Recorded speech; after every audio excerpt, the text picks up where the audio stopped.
Saya dari dulu bertekad ada beberapa hal fundamental survival kita suatu bangsa. Pertama adalah swasembada pangan.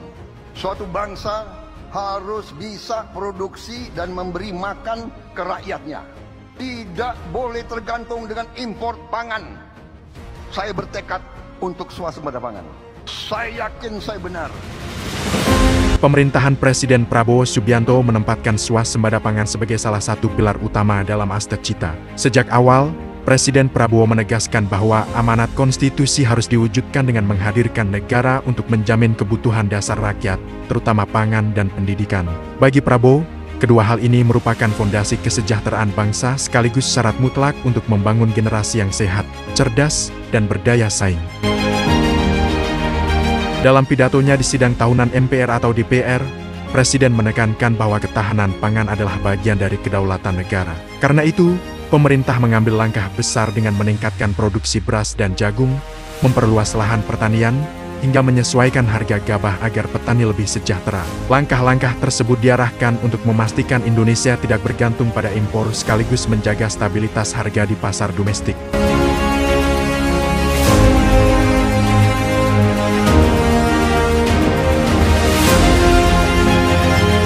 Pemerintah mengalokasikan perhatian besar dalam rancangan anggaran pendapatan dan belanja negara ke 2026. Dana besar dipersiapkan untuk memperkuat cadangan pangan nasional. Dalam rancangan tersebut, alokasi Rp53,3 triliun diperuntukkan bagi lumbung dan cadangan pangan, sedangkan subsidi pupuk mencapai Rp46,9 triliun untuk 9,62 juta ton. Selain itu, Bulog diperkuat perannya dengan anggaran Rp22,7 triliun agar dapat menjaga stok pangan, melindungi petani, sekaligus memastikan daya beli masyarakat tetap terjaga. Prabowo memandang bahwa kebijakan besar tidak akan berjalan efektif jika regulasi masih berbelit.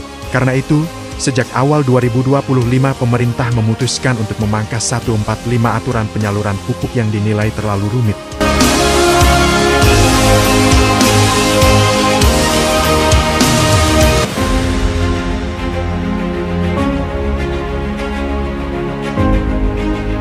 Hasilnya terlihat nyata, produksi beras meningkat, stok di gudang pemerintah melonjak hingga lebih dari 4 juta ton, tertinggi sepanjang sejarah, dan harga tetap stabil.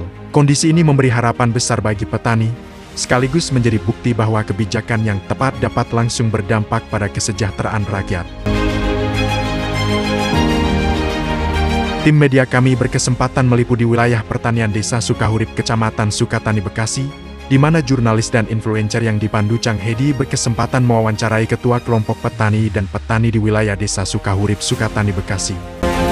Diketahui bahwa jumlah luas sawah pertanian di area Sukatani, Bekasi termasuk terbesar di wilayah kecamatannya mencapai 20.000 hektar lebih.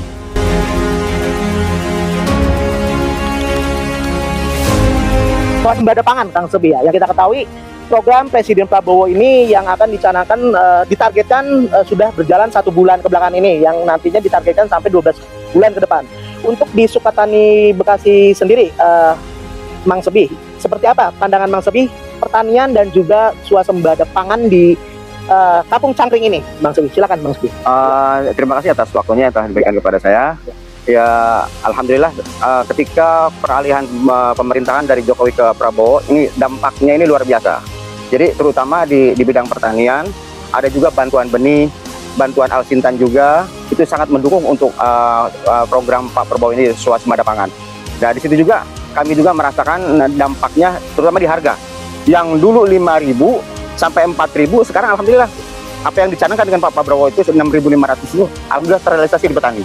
Sehingga dengan demikian, petani yang kemarin miskin, alhamdulillah udah meningkat mulai sejahtera. Ya, alhamdulillah dengan adanya penggantian pemerintah ini ya, sejak Presiden Jokowi beralih ke Presiden Pak Prabowo, alhamdulillah normalisasi itu hampir 90% lah, gitu. Udah alhamdulillah. Ketika Pak Prabowo menjabat jadi presiden, ada program swasembada itu sangat membantu sekali, terutama penebusan pupuk dipermudah, tidak dipersulit. Yang dulu dengan berbagai macam segala, sekarang cukup KTP aja, kita datang kios dengan bawa uang cash, insya Allah dikasih. Berkaitan dengan penggilingan beras, padi, itu sangat membantu sekali karena banyak penggilingan padi yang bangkrut. Karena apa ya, suku cadangnya mahal, terus apa lahan pertanian mulai berkurang karena digusur sama alih fungsi lahan itu sama bikin perumahan itu. Jadi saya mohon berharap pada pemerintah baik pusat maupun daerah untuk alih fungsi lahan ini tolong di stop lah. Karena masih banyak tanah-tanah petani yang produktif yang masih bisa menghasilkan. Mudah-mudahan petani ke depan lebih sejahtera lagi. Itu yang kayak model tadi dibilang sama Ketua, Pak Sebi, Ketua, ya traktor, traktor, yaitu komben juga belum ada. Ya, yang kombinasi nyewa harus ibaratnya disediakan untuk masyarakat gitu. sini ya, untuk mensupport swasembada pangan ini ya untuk masyarakat di Bekasi atau Indonesia. Karena yang kita ketahui tadi emang ya pengirimannya ini bisa di seluruh kota ya Kang, di Karawang sampai nganter ke Purwakarta tadi kan ke Jakarta, bahwa di Bekasi ini juga masuk pertanian sentral karena dia mengirim ke ini ya Kang, ngirim ke seluruh kota. Terima kasih. Yang terakhir permintaan saya itu sebagai mewakili kelompok tani yang ada di Kecamatan Sukatani Kabupaten Bekasi, saya minta kepada pemerintah pusat maupun daerah untuk menyiapkan bahan bakar solar. Solar bersubsidi untuk kegiatan bertani, terutama karena traktor itu butuh solar, penggilingan butuh solar. Nah untuk sementara kita ini sekarang ini kewalahan kita untuk mencari solar. Saya kira tambahan itu aja. Minimal ada di Kecamatan Sukatani ya satu titik aja itu. Aman udah. Saya menyediakan pomnya untuk para petani ya. Betul. Terima kasih. Saya telah mencanangkan bahwa Indonesia harus segera swasembada pangan dalam waktu yang sesingkat-singkatnya.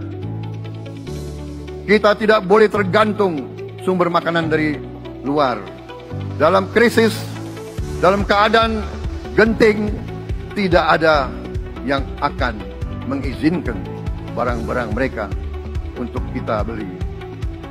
Karena itu, tidak ada jalan lain. Dalam waktu yang sesingkat-singkatnya, kita harus mencapai ketahanan pangan.